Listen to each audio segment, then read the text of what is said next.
Bida, Shri Ayodhya Rami Reddy, Shri Birendra Prasad Vaishya, Shri Ghanshyam Tiwari, Dr. Lakshmikant Vajpayee, Shri Sushil Kumar Modi, Shri Aditya Prasad, Shri Shambhu Saran Patel, Shri Derek O'Brien.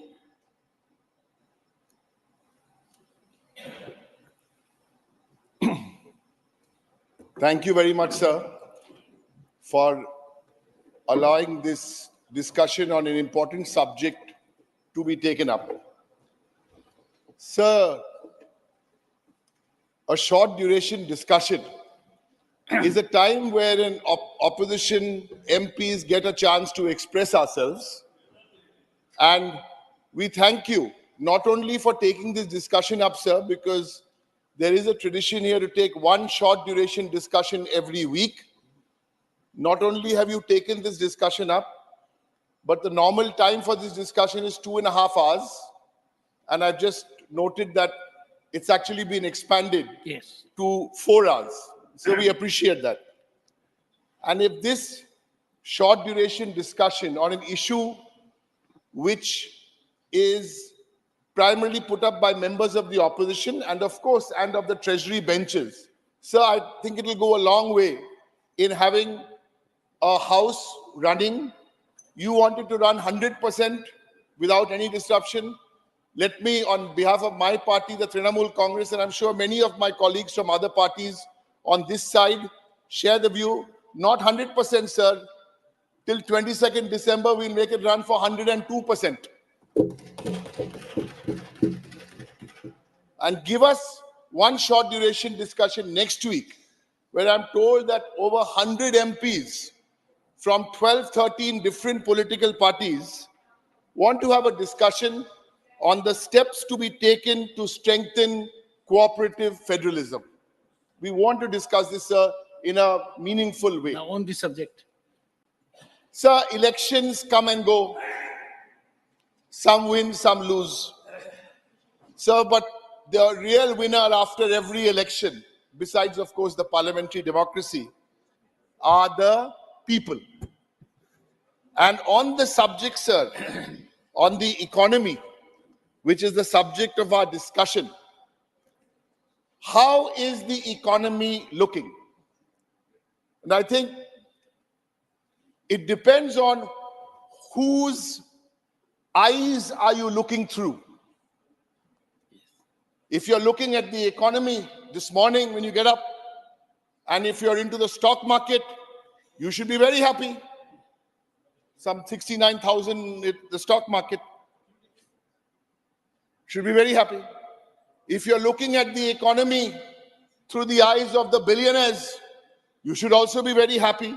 And we have nothing against billionaires, may their tribe increase. From 142 billionaires in India 3 years ago, that number is now 169. Good. If you're looking at the economy through the eyes of the richest 1% of everyone in India, you should also be happy, because the richest 1% control some 40% of the total wealth.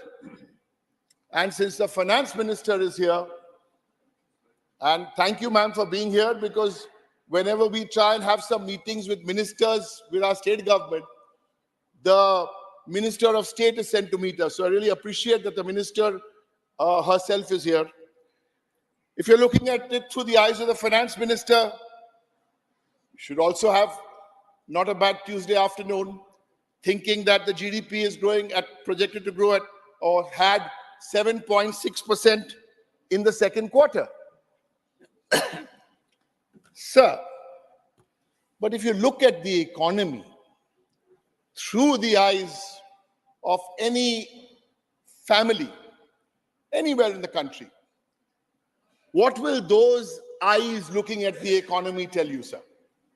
Those eyes will tell you that from 2014 to 2023, the price of rice has gone up by 56%, the price of wheat by 59%, milk by 61%, tomatoes by 115% or tur dal by 120%.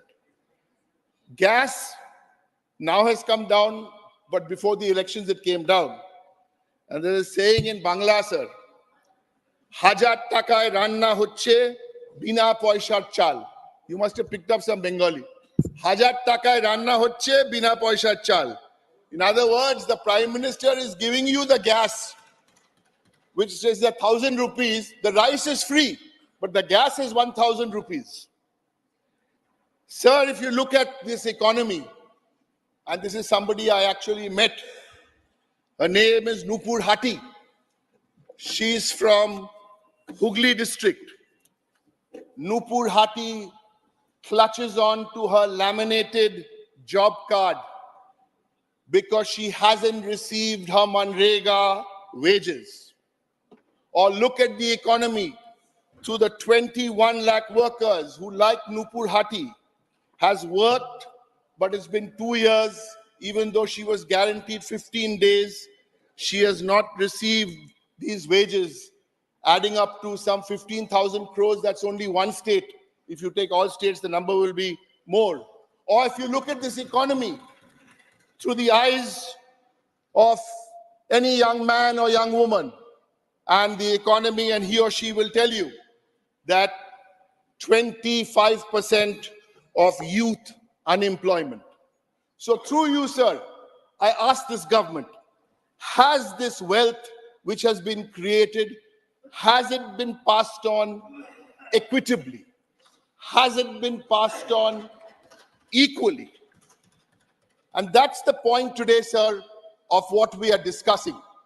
Yes, you have your moments, give us all the numbers, but has it gone to the bottom of the pyramid? And that's the single point today, sir, of what I am trying to say. And tell us, Madam Finance Minister, rural inflation higher than urban inflation for the first time in 6 years. And this is not election rhetoric. These are hard numbers. Household savings depleting. It is at a 50-year low in 22-23. Farmer welfare. We have to ask ourselves, why are 150 farmers committing suicide every day? Sir, yes, let the stock market go up, let the billionaires go up, sir, but spare a thought, or more than a thought, for the marginalized, for the vulnerable. India has the world's highest number of poor people at 23 crores. This is what this debate on the economy should be about. The bottom 50% of our population possess only 3% of the wealth. Sir, and on a Tuesday afternoon in this plush-looking glitzy building, we must remind ourselves why 3 out of 4 Indians cannot afford a healthy, balanced diet. Or, worse still, why 2 out of 3 children in India under the age of 5 die of hunger. Sir, this is not the time to talk about what happened 70 years ago and what happened 60 years ago. That's why, without doing any politics, we are presenting some numbers, and we want the government to address these issues and find solutions to these issues. Many promises have been made. I'm not going there today because on the promises and the delivery, I want to stick very, very clearly with the economy. Sir, the point which I make on this last... But I'll give you more time. Thank you. Continue. Time allotted was I've got 12 3 minutes. minutes. They told me 12, so I don't know. No, 12 is there. 12. 12 is over. But continue. So while on the subject, nothing to do with this, you know, it's difficult for us to see the time because the timers are behind us. I'd request you to You had give made a us... suggestion, we are doing something about it. Thank you, sir. Sir, then let me conclude. Because we have to look at the priorities of this government. I started off my story with elections. Who wins? You win. Yes, BJP, you win elections. It's another matter when you fight us, you don't win elections, we win elections. So let's compare equals. You win, we win. You have an outlook on the economy. Mamata Banerjee's Trinamool Congress has an outlook on the economy. What's the difference in the outlook? So 1, 2, and 3 points. Indian economy is expected to grow at 7% in the current financial year. Bengal growing at 8.4% in the current financial year. I want to leave these numbers here because when we are doing this growth in Bengal, it is not a divisive growth. It is an inclusive growth. Everybody has taken along. And so let me just finish, then you can share. I'm just in the middle of a thought. It is because you had a good governor for 3 years. Go ahead. Yes. Let me confirm, sir. That's the only reason all this happened.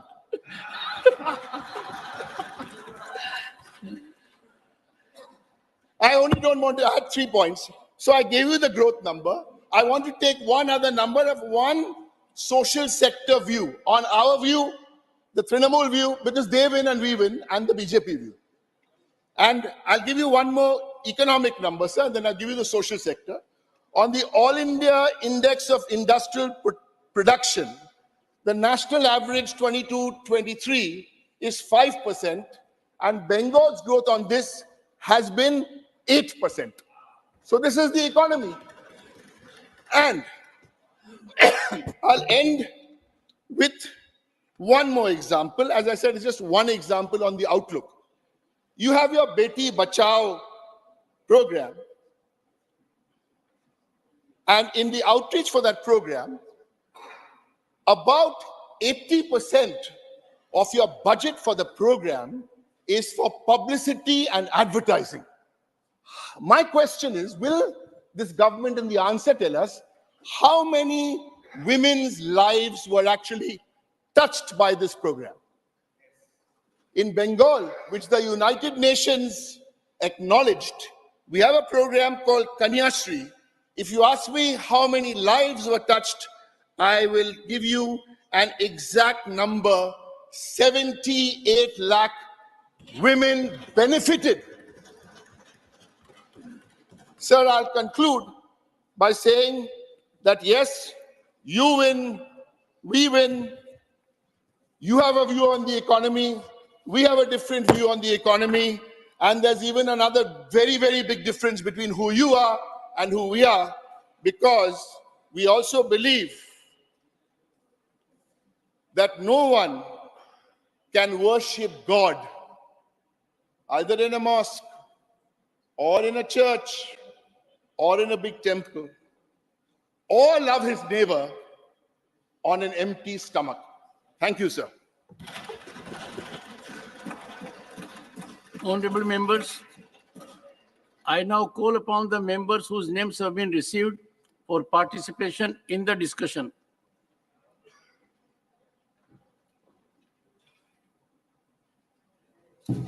Dr. Sudhanshu Trivedi.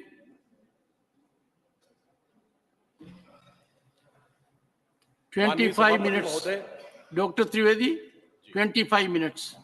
Your time starts there. Go ahead. माननीय सभापति महोदय, आज हम देश के आर्थिक विषय के ऊपर विचार करने के लिए इस सदन में एकत्र हैं और मैं आशा करता हूं कि अर्थ के इस विषय के ऊपर सार्थक चर्चा से कोई सार्थक निष्कर्ष होंगे तो हमें अधिक बेहतर और सार्थक पक्ष नजर आएगा।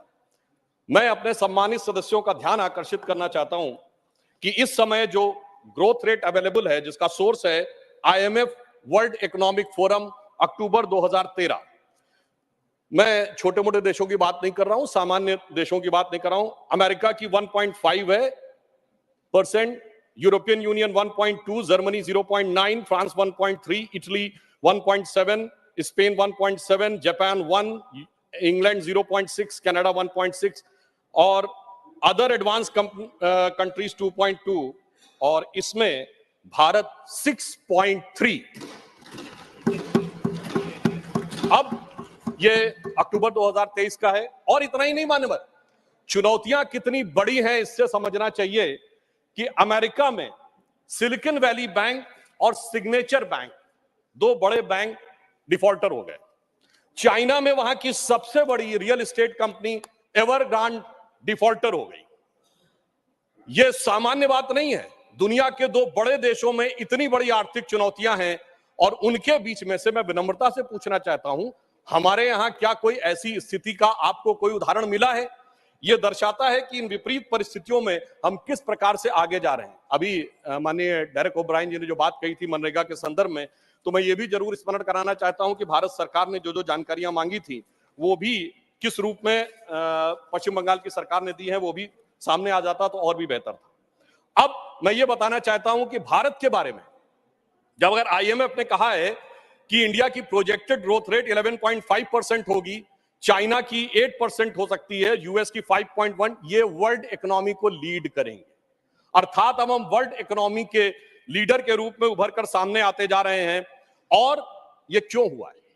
ये इसलिए हुआ है कि माननीय प्रधानमंत्री श्री नरेंद्र मोदी जी ने पिछले 9 वर्षों में जिस प्रकार की व्यवस्थित नीतियां बनाई हैं। मुझे स्मरण है कि जब जनधन अकाउंट खोलने की बात आई थी तो उस समय बहुत से अधिकारी वर्ग और व्यवस्था का वर्ग ये मानने को तैयारी नहीं था कि इतने जनधन अकाउंट खोले जा सकते हैं। आज 50 करोड़ से अधिक जनधन अकाउंट हैं और जिसमें सिर्फ धनवान लोगों के नहीं है, सामान्य लोगों के भी अकाउंट हैं, जिसमें डिपॉजिट अगर देखा जाए तो 51.5% ऑफ द फाइनेंशियल सेविंग है, पीएफ में 26% की फाइनेंशियल सेविंग है, इंश्योरेंस में 17% की फाइनेंशियल सेविंग है। अर्थात हमारा 94.8% सेविंग बिल्कुल सेफ सेक्टर में है। इस बात पे मुझे याद आता है मान्यवर 2013 में मैं अमेरिका के दौरे पे गया था। तत्कालीन भाजपा के राष्ट्रीय अध्यक्ष और वर्तमान रक्षा मंत्री राजनाथ सिंह जी के नेतृत्व में एक प्रतिनिधिमंडल में भारत को लेकर एक बड़ा ग्लूमी एटमॉस्फेयर था।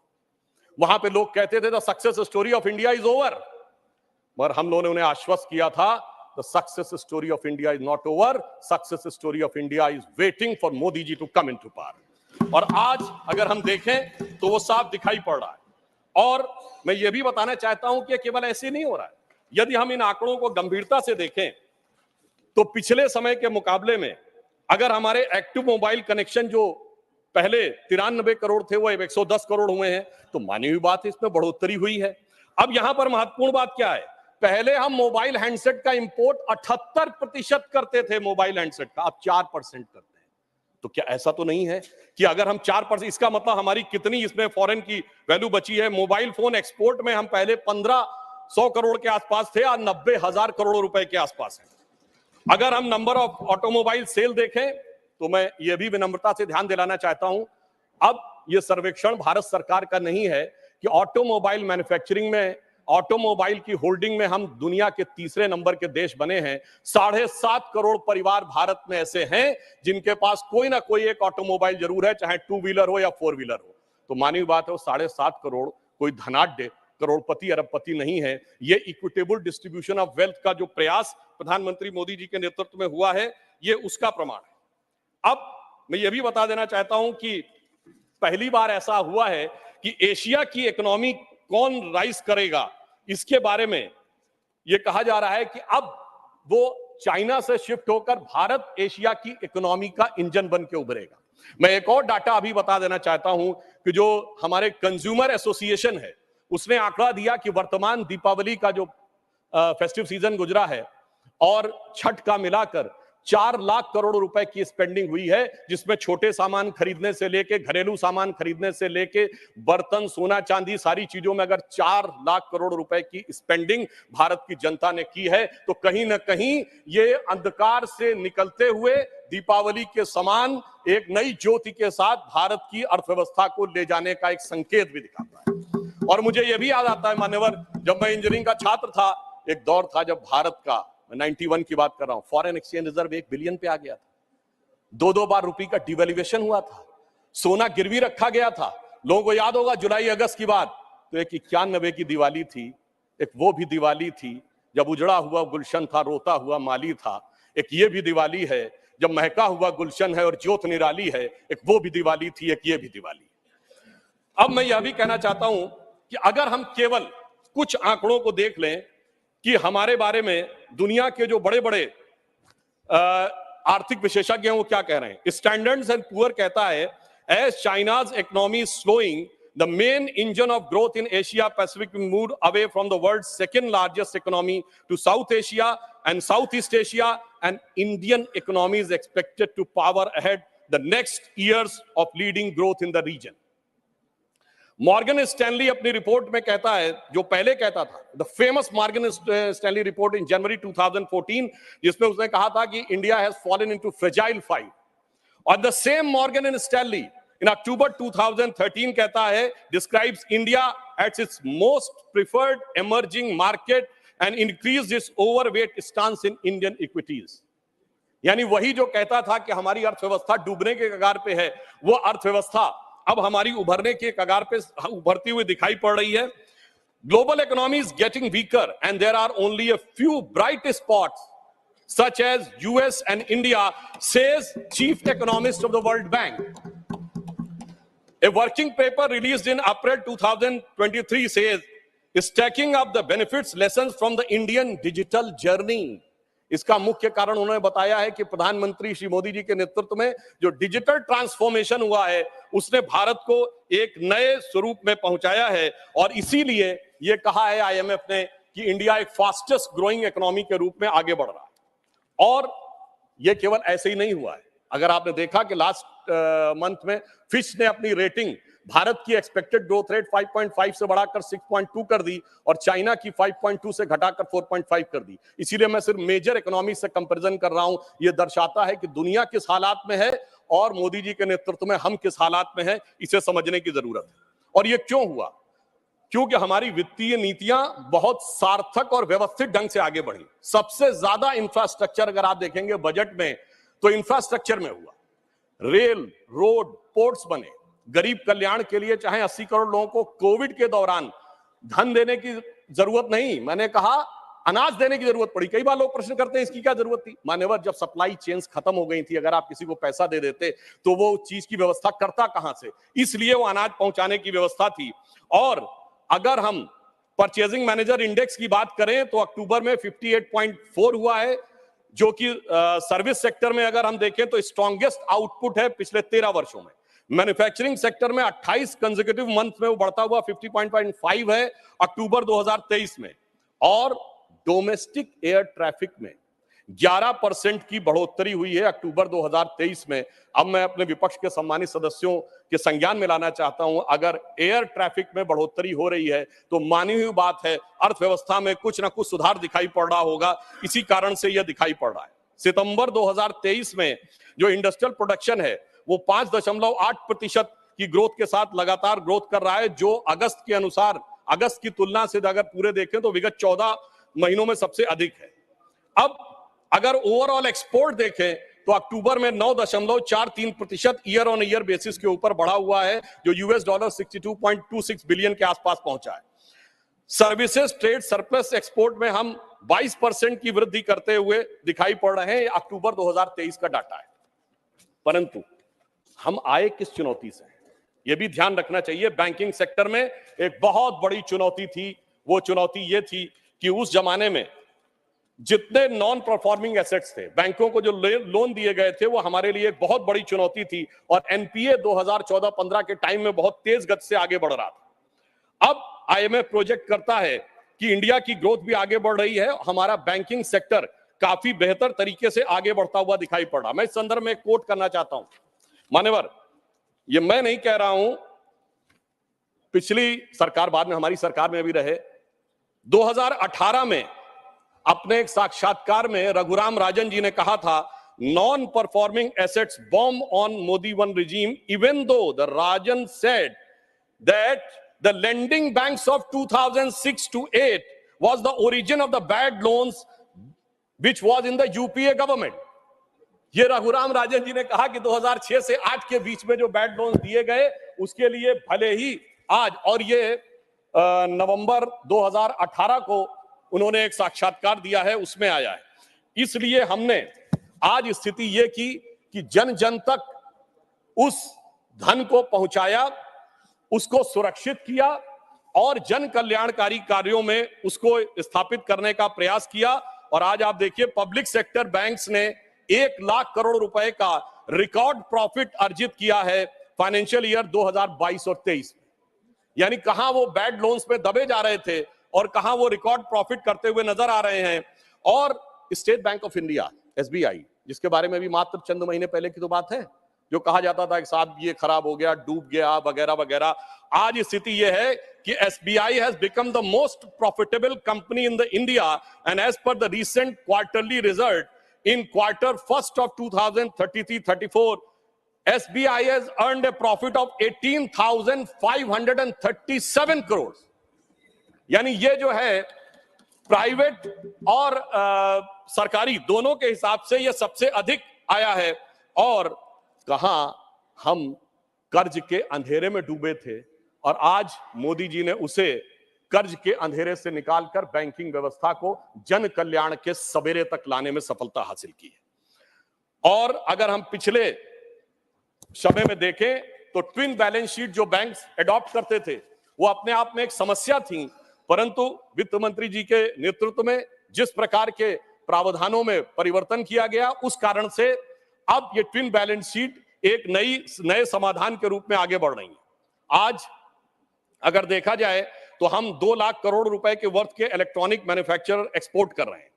अब भारत 1500 से अधिक ग्लोबल कैपेसिटी सेंटर्स का केंद्र बनता जा रहा है। नाउ मैं ये कोट करना चाहता हूं कि India is the most preferred location for shared global services, ये डेलॉयट ने 2003 में कहा है।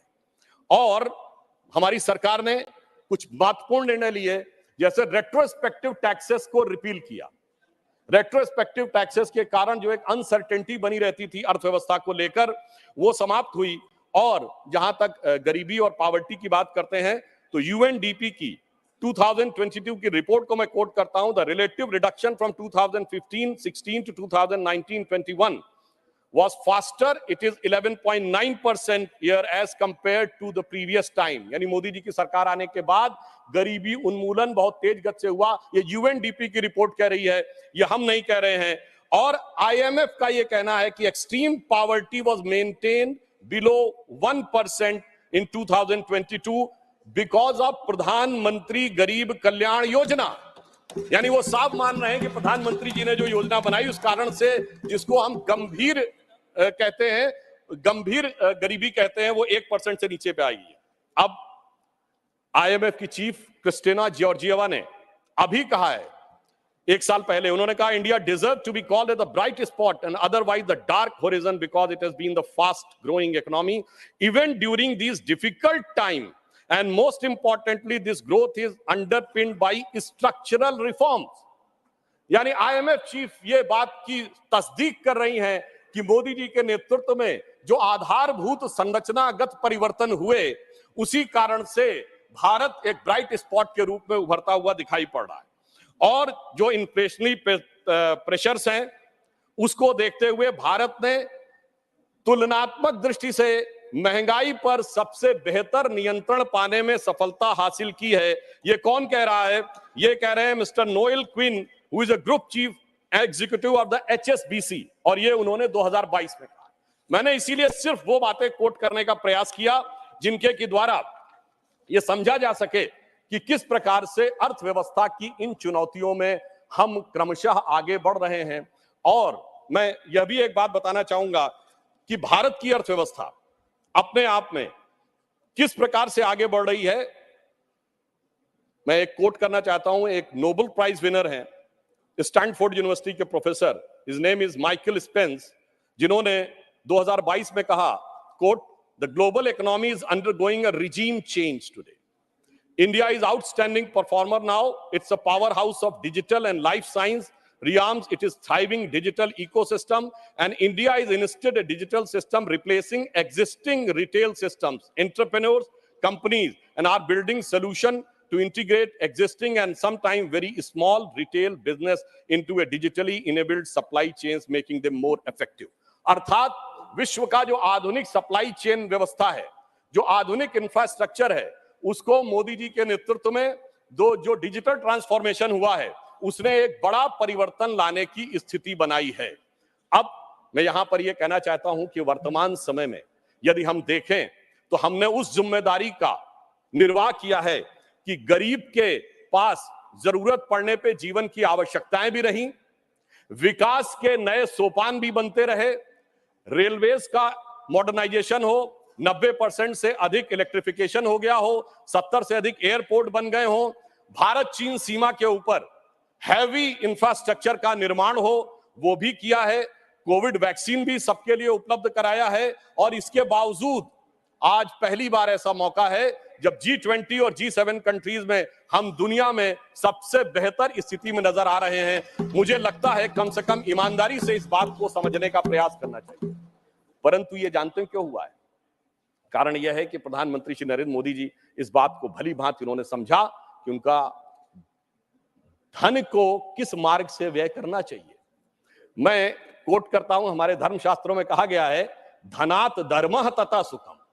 धन वही सुख का कारक होता है जो धर्म के मार्ग से व्यय होता है, यानी जो जिसका धर्म है उसको सही दिशा में, गरीब के लिए, विकास के लिए। मगर क्या बताएं मान्यवर, जो लोग धर्म के समूल नाश का संकल्प लेते हो, उनके लिए जो संपत्ति है वो भी विपत्ति बन जाती है और वो सुख कारक बनने के रास्ते पर नहीं चल पाती। परंतु मैं कहना चाहूंगा कि मोदी जी के नेतृत्व में उन्होंने जैसी युक्ति बनाई है, उस कारण से जो आर्थिक विपत्ति थी वो अब संपत्ति की तरफ बढ़ती हुई नजर आ रही है।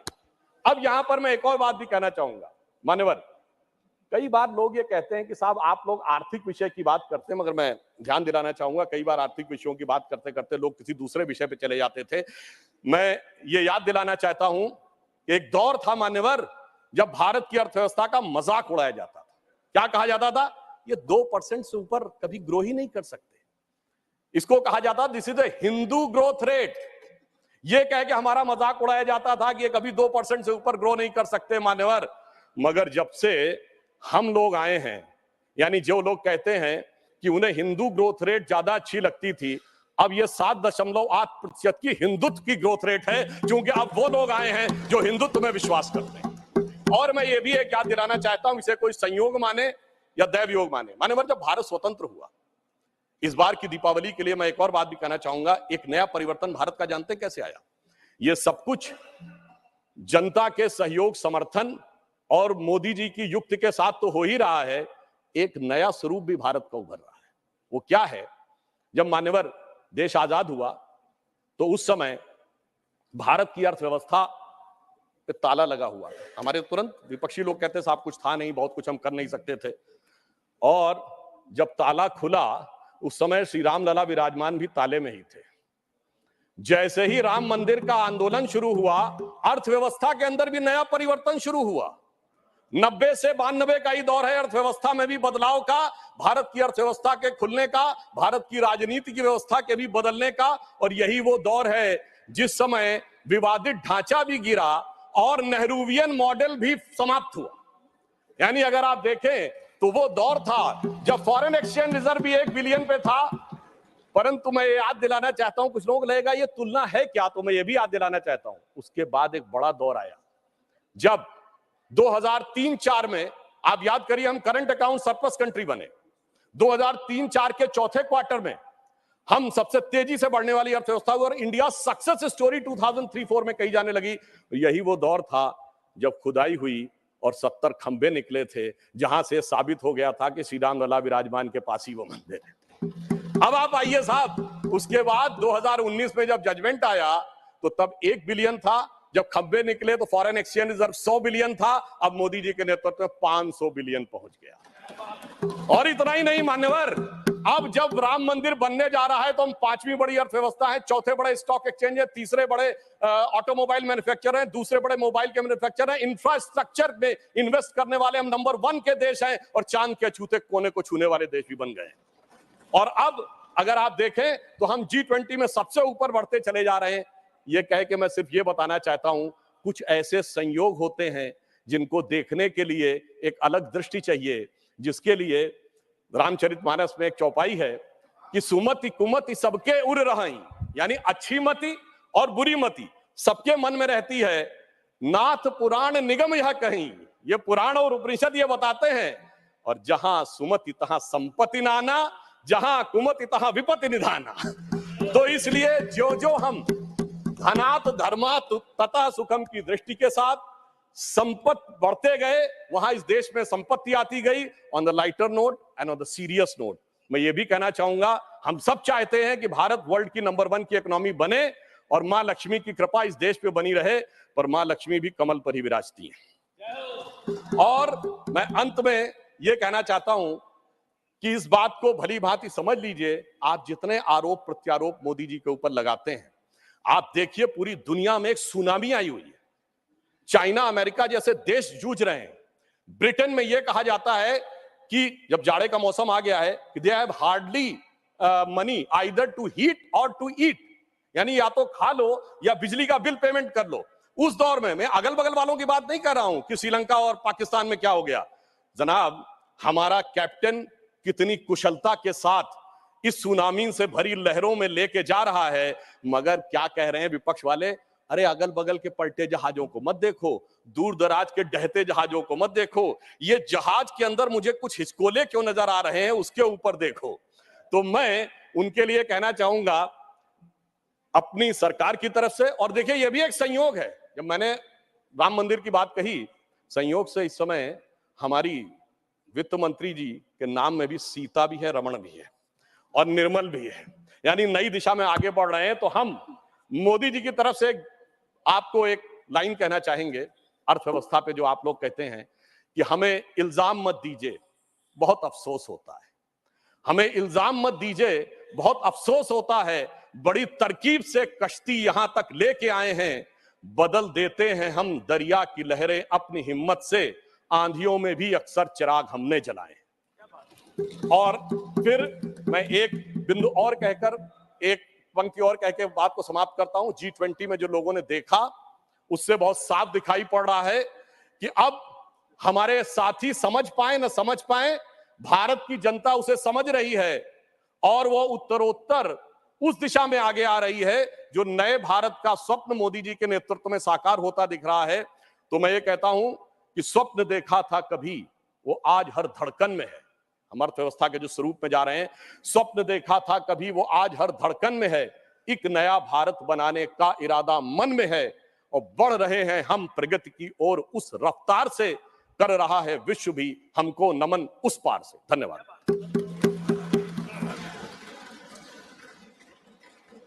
Shri P Chidambaram sir, 10 minutes. Thank you, sir. More than enough. So after listening to the learned professor of Lucknow University, I'm sure that all of us are convinced that Amrit Kal has begun. And by going the number of times he was applauded by the treasury benches, I think he should be in line for a ministership now. I wish him well. If all is well in the world and God is in his heaven and India is growing at the fastest rate in the world, why is the impact of that growth not felt on the ground? This is the question which my friend Derek asked, and I try to supplement that in the few minutes I have. We are a large economy. We are growing at the fastest rate in the world. We are innovative. We have the largest FDI coming into the country. But why is it not seen on the ground? And I specifically want to ask, why is it not seen in the inflation numbers and the unemployment numbers? Let's take only those two.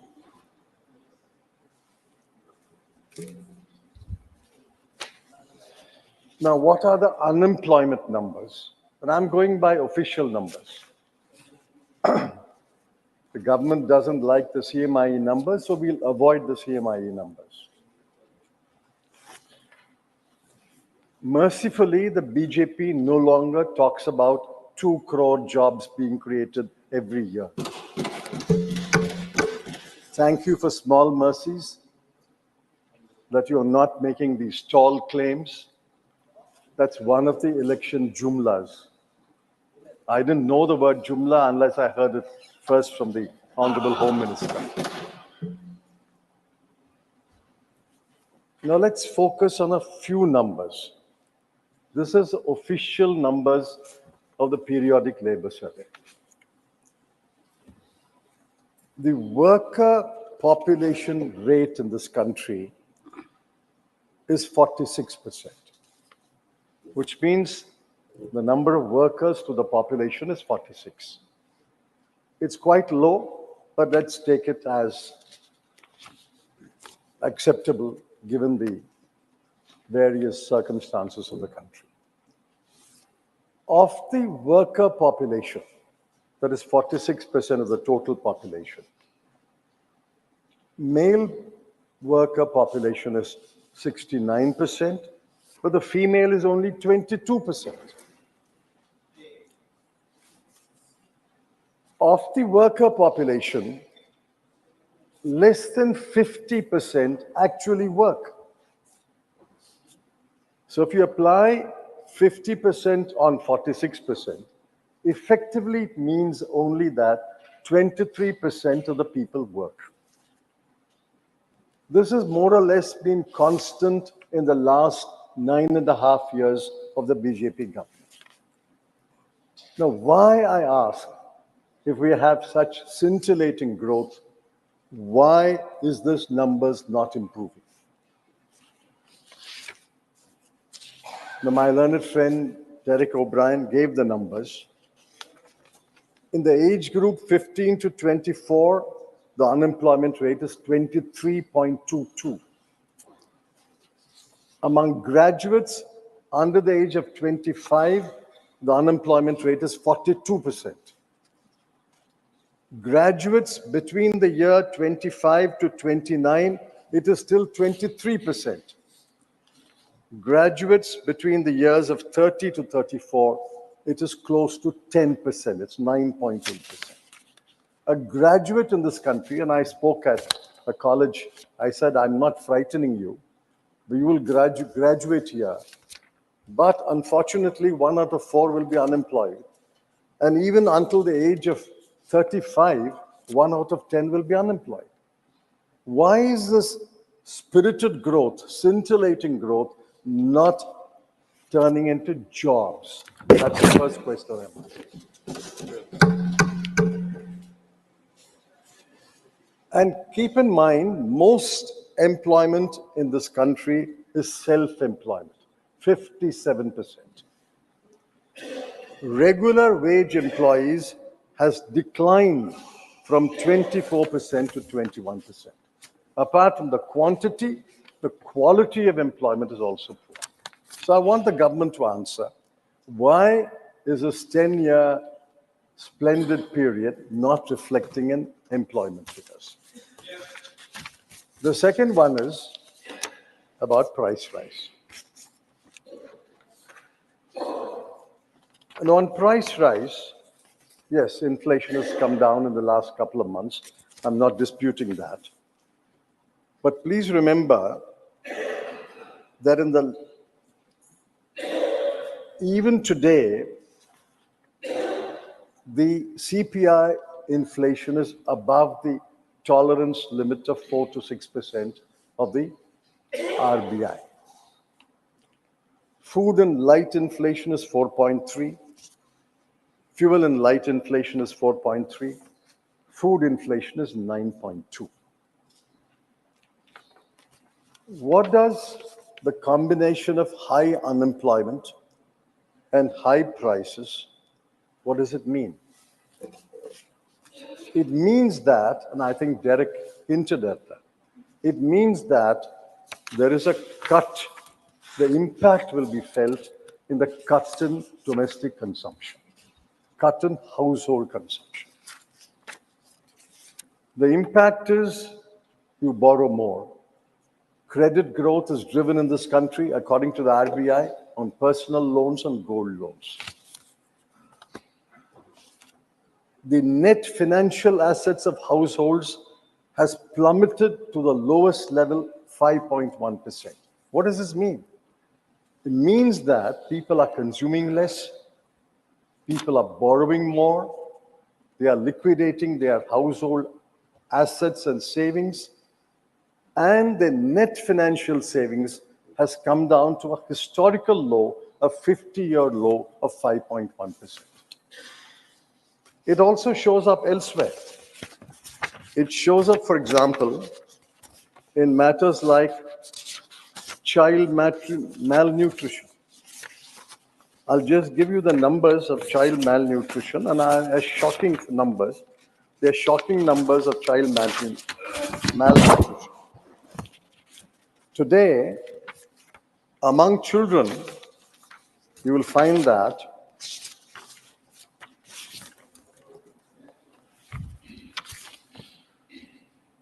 16.3% of children are undernourished, 19.3% of children are wasted, 35.5% of children are stunted. It shows up again in the food that the children get. And add to that Derek's numbers, under the age of 5, so many people die because of hunger. Why is it not showing up in consumption? It also shows up in education. Their mental growth. Today, in a class 8, only 70% of the children can read a class 2 text. And only 45% of children can do basic arithmetic. In class 8, you can't do basic arithmetic, you can't read a class 2 text. So ultimately, the question is, who is this government for? Is it for the poor, or is its policy so skewed that it is favor of the rich? The numbers are undisputed. I have not seen a single government spokesman dispute these numbers. 23 crore people of India are poor when the poverty bar is very low.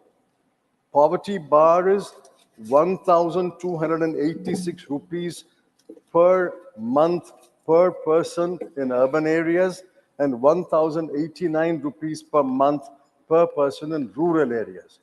With such a low poverty bar, 23 crore people are poor. And it shows up in inequality. The bottom 50% owns 3% of national wealth and gets 13% of the national income. And the top 5% owns 60% of national wealth, and top 1% holds 22% of the national income. So ultimately, this growth is unacceptable. This kind of growth is unacceptable. We need more balanced growth. But then I end with the final question that I've been asking the government for many, many months, for which I have not got an answer. I hope I will get an answer today. In 91-92, India's GDP was 25 lakh crore. In 12 years, in 2003-04, it doubled to 50 lakh crore, doubled. In 10 years, under UPA, it doubled to 100 lakh crore, 25 to 50 to 100. I ask one simple question. If you are growing at such a fast rate, such a record-breaking rate? Will you 100 lakh crore? The finance minister, honorable finance minister, knows the answer. I know the answer. You know the answer. But I want the honorable finance minister. I No. want the honorable finance minister to No, say the answer whether the is economy. the answer is known to the finance minister, the former finance minister. I'm out of it. whether the GDP will double in their Amrit Kal period under the NDA government. Will it grow to 200 lakh crore by March 2024? And I want the Honorable Finance Minister to answer that question. Thank you, sir. Dr. Kani Moji, NVN Somu. Honorable Ma'am, Chairman, sir. 9 minutes. Yes, sir. Honorable Chairman, sir. I'm wondering the timing of the discussion on the economic situation in the country. In today's Hindu business headlines, we had a headline stating that Indian banks writes off rupees 10.6 lakh crore in 5 years, and 50% of that is being linked to the large corporates. This is how the corporates gets their freebies, is one thing which we have to make a note. The India's DGP crosses $4 trillion for the first time. Sir, there is no doubt the Indian economy is growing. India is set to outspace Japan and Germany shortly as the fastest growing economy in the country. And the government also claims that the GST collections has touched a record high. But always Tamil Nadu has got the brunt of not getting it back what we give it to the Indian government. But the pertinent question of whether the fruits of the GDP growth has reached the India's poor and lower middle class. No, the government has failed miserably in managing the economy. What is the use of boasting that India's foreign exchange reserves have increased? Indian economy grows faster than US economy with 7.6% GDP growth when 80% of the population is suffering in poverty. It's not a boon, it's a curse. US is 37.5 trillion economy with a population of 33 crore, but India's population is 142 crores. In terms of per capita GDP, India ranks 139th in the world, and India's external debt is 172 lakh crores. India has witnessed a surge in private debt, especially in the corporate and the household sectors, due to the easy credit availability and low interest rate. During the UPA's 10-year rule, only rupees 2.20 lakh crore was written off.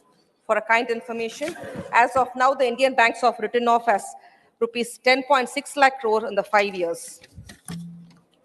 However, this also possesses a risk of default and financial instability, especially if the income growth slows down or 6% of national income in 2019, up from 37% in 1980. Similarly, the top 10% of wealth holders owned 77% of total wealth in 2019, up from 66% in 2000. High inequality can lead to social unrest, political instability, and lower economic growth. Unemployment rate has touched 10%. The unemployment of youth aged between 18 to 25 is touched abnormally low to 25%. Only a very small percentage of people are lucky to get a regular employment in government and private companies. Sir, more than 40 lakh government jobs are vacant, and the government has promised to create 2 crore new jobs every year, could not fill even 10 lakh vacant jobs. Too much emphasis on privatization of government and public sector companies will destroy the social structure of the country. The reservation system followed in our country is indispensable for upholding social justice and removing inequality. Reservations are not provided in any private sector, and if the governments keep on privatizing the reservation system, will derail and the social justice and equitable distribution of wealth is under threat. Therefore, I urge the government to introduce a bill to provide reservation in the private sector before it sells everything. This government behaves like a good salesman, but not a good Samaritan. The economic disparity and the social inequality is witnessing a worst phase in independent India. When the world thrives on dollar economy, the continuous fall in the value of Indian rupee against US dollar can do a lot of bad than good. My senior colleagues in Treasury benches criticized vehemently the then government's failure to provide a stable rupee in 2013. You have promised to people of India that when you come to power, you will stabilize the value of Indian rupee against US dollar and bring the value of $1 to rupees 40. What happened after your government captured the power in 2014 is a history known to everyone. Our Honorable Finance Minister has even said in public Indian rupee is falling, only US dollar is raising. This is a candid statement accepting the failure of the government to stabilize the value of Indian rupee against the US dollar. Due to the extreme rupee-dollar rate fluctuations, India's nominal GDP affects badly. The export gain is lost by a mile through import loss. The value of India's import is much higher than export. The widening gap in trade deficit is not good for any country. India is no exception. Our country's trade deficit with other countries, especially China, is going to affect the Indian economy very much. Too much dependence on imports from China will destroy the prospects of indigenous manufacturing and development. I think the warning bell is ringing. It's a wake-up call for the government to reduce the country's over-dependence on China in importing. Another time bomb of our country is facing at the moment is the escalating prices of the essential commodities and food items. The World Economic Forum predicts that the cost of living crisis sparkled by fluid and food price hikes will hit women the most. The rising prices have hit almost everyone, either it be a milkman, a fish vendor, a auto or a taxi driver, or the pensioners. All are affected very badly, but the union government is still having a blind eye to the precarious situation in the country right now it is in. Transportation cost has gone up by 20 to 30% due to the steep hike in the prices of petrol, diesel, and CNG. It is causing a ripple effect on the vegetable prices. The steep hike in the CNG prices had made life miserable for the auto and cab drivers. CNG is now sold over rupees 69 per kg. We demand the government should provide rupees 35 per kg subsidy on the CNG so that they can survive. The agriculture sector is the backbone of our country. Nearly 70% of the total population thrives on agriculture and agro-based activities. The government once claimed that it will double the farmers' income has done too little to save the life of the farmers of this country. The increasing incident of farmers committing suicide is a national shame. The government should address the needs of the farmers as a top priority because the whole country depends on them. If the government can't stop its farmers committing suicide, if the government can't uphold social justice and socio-economic equality, if the government cannot control the escalating prices of essential commodities, if the government can't provide employment opportunities for 1/3 of its youth population, if the government can't provide affordable health care to its poor citizens, there is no point in boasting that our country is fastest growing economy in the world. Sir, among the Indian states, Tamil Nadu is the second largest economy and third largest exporting state, contributing 9% to the India's net exports. Under the dynamic leadership of our Honorable Chief Minister, through M.K. Stalin, the Industries Department of Government of Tamil Nadu is taking several proactive measures as several foreign companies interested in signing agreement with TIDCO, an industrial arm of the Government of Tamil Nadu. In Tamil Nadu, 179 projects at a cost of rupees 8.6 lakh crore relating to Tamil Nadu has been included in the National Infrastructure Pipeline. These projects will be implemented in the next 5 years. Thus, Tamil Nadu is emerging fast as a champion economy and advanced industrial state in the country. I urge the government to allocate adequate funds and to provide all necessary support to Tamil Nadu to release an unprecedented growth and pinnacle of success in economic growth, industrial development, and employment generation. Thank you, sir. Thank you, Dr. Kanimoji ji. Dr. Ashok Kumar Mittal ji, 9 minutes, 9 minutes. सभापति महोदय, आज मैं short duration discussion के माध्यम से अपने देश की अर्थव्यवस्था पर चर्चा करने जा रहा हूं। सबसे पहले मैं बताना चाहूंगा कि मैं एक हलवाई का बेटा हूं, एक दुकानदार का बेटा हूं। तो मैं आज जो इस पर चर्चा करूंगा, एक अर्थशास्त्री होने के नाते नहीं, एक आम आदमी पॉइंट के हिसाब से मैं इस पर चर्चा करना चाहूंगा। मुझसे पूर्व मेरे वरिष्ठ साथी बोल रहे थे, बता रहे थे कि हमारा देश फास्टेस्ट ग्रोइंग इकोनॉमी है, हमारा जीडीपी की ग्रोथ दुनिया में सबसे ऊपर है, हमारा किसान खुशहाल है, युवा को रोजगार मिल रहा है। और देश का विकास हो रहा है। लेकिन मैं वर्तमान में हमारी अर्थव्यवस्था को एक आम आदमी के माध्यम से एक्सप्लेन करना चाहूंगा 4 पंक्तियों में। तनख्वाह का कुछ रुपया राशन में गया, कुछ खर्च हुआ दवाई पर, थोड़ा बहुत लेन देन हुआ, बाकी खर्च हो गया बच्चों की पढ़ाई पर। मोहताज हो गया आम आदमी, फिर से पाई पाई पर।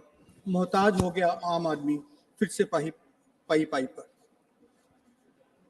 समझ में नहीं आता कि क्या बोलूं देश भर की अर्थव्यवस्था पर। हमें सिर्फ फिगर्स नहीं देखने, हमें फैक्ट्स भी देखने होंगे। हम फास्टेस्ट ग्रोइंग इकोनॉमी है, लेकिन हमारे यहाँ 80 करोड़ से अधिक लोग अभी भी गरीबी की रेखा से नीचे हैं। पिछले सप्ताह भारत सरकार ने इनिशिएटिव लेते हुए 80 करोड़ लोगों को मुफ्त राशन देने की सुविधा अगले 5 वर्ष के लिए बढ़ाई। बहुत बढ़िया किया, लेकिन इसका दूसरा पहलू देखें कि ये जाहिर करता है कि अभी तक 80 करोड़ लोग गरीबी से ऊपर नहीं आ पाए कि उनको मुफ्त राशन देना पड़ रहा है। हम ग्रोथ को जीडीपी से एक्सप्लेन करते हैं, जीडीपी का, लेकिन एक आम आदमी का क्या मतलब जाता है? गैस, डीजल, पेट्रोल, क्योंकि इसी से उसका घर चलता है और इन सब की कीमतें लगातार बढ़ती जा रही हैं। हमने G20 का बहुत सफल आयोजन किया, ये गर्व की बात है। लेकिन जब हम दूसरी तरफ देखें, ग्लोबल हंगर इंडेक्स में हम 121 देशों में से 111वें नंबर पर आते हैं। भारत सरकार का मिशन है कि आखिरी व्यक्ति तक विकास पहुंचना चाहिए, पर मुझे समझ नहीं आ रहा कि ऐसा क्यों नहीं हो पा रहा। कहा जाता है कि मानव शरीर 5 तत्वों से बना है, उसमें एक तत्व भी कम हो तो हम रोगी हो जाते हैं। ऐसे ही अर्थव्यवस्था जो भी मेरे हिसाब से 5 बुनियादी तत्वों से बनी है। सबसे पहले मैं दुकानदार भाई की बात करूंगा। हमारे देश में 10 करोड़ से ऊपर दुकानदार परिवार है, 10 करोड़ से ऊपर। उनके साथ साथ मैं एक सेल्फ हेल्प ग्रुप की बात करूंगा, जो हमारी 10 करोड़ से ऊपर महिलाएं, बहनें, माताएं सेल्फ ग्रुप चलाती हैं, 20 करोड़। दूसरी तरफ यहां हम जाएं, चांदनी चौक एशिया की सबसे बड़ी इलेक्ट्रॉनिक मार्केट है, और वहां पर 90% वस्तुएं चाइना की बनी हुई बिकी। मुझे समझ नहीं आता कि मेक इन इंडिया में हम अभी तक क्यों पीछे हैं। सिंपल आंकड़े बताते हैं, भारत चाइना से 57.51 बिलियन का इंपोर्ट करता है, और सिर्फ डॉलर 57 बिलियन डॉलर का इंपोर्ट करता है, और सिर्फ 9 बिलियन डॉलर का एक्सपोर्ट करता है।